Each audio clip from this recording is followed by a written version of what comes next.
6, forming a residual message. Now, I love the term residual message because I believe that like marketing and word choice makes a difference.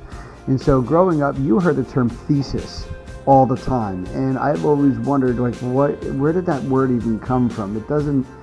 It's such a bad idea. I mean, they could have had such a better name. And I think the term residual message, the message what's left over, or as I have here, the message your audience would take away from your speech, is really what we want them to do. I mean, imagine when someone gets done reading your essay, what are they going to remember more than anything else?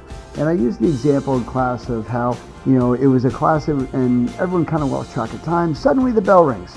And like if it's like a science class and there's a lab out and the teacher goes, all right, well, before you go, remember you got to do your lab report, you got a test coming up, and you got to submit something else, all right? They gave you, that teacher gave you 3 things in a hurry as you're going out the door as a means to say, all right, don't forget this.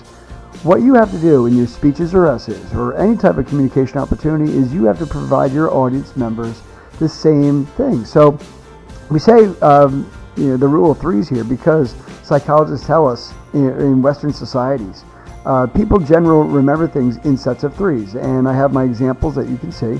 Breakfast, lunch, and dinner. So if I were to do a speech on nutrition or the use of beef in the diet or something along those lines, I could order it and I'm thinking about my body paragraphs here as your breakfast, lunch, and dinner. If you were to tell me about a movie that you just saw, well, then you might organize your information based on the beginning, the middle, and the end. And we generally say that essays have an introduction, a body, and conclusion. And I have a general assumption of an essay format. But that's really misleading because the body weighs a lot more than the introduction and the conclusion, especially the conclusion. If your essay is falling apart and there's nothing really going on here, no teacher in the world is going to say, well, you know what, this paper was pretty much a disaster, but at least you had a really good conclusion, so here's your A. All right, so let's get real here. Let's start writing things worth reading. How do you make one of these things? Now you break your topic into its most important parts. Now for a 5-paragraph essay, it must be 3. My little line here, it does not always have to be 3. It could be much more on a research paper. Correct. When you're doing a research paper, you need to think about things in terms of chapters. And so it's not unusual, for a research paper to have maybe 5, 7, 8 sections or chapters. I think chapters is a better term to kind of get your head around this. For a 5-paragraph essay, though, you want to be highly focused, you want to be right on point there, and you're going to have 3, okay? Now, for that, if you can't find them, or there's too many, I have 4 ideas, and I'm supposed to have 3 main ideas.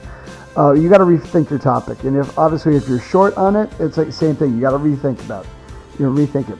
Ask your speech the following: by the end of my speech or by the end of my essay, I want my audience to understand that whatever those most important parts are significant. So 1, 2, and 3.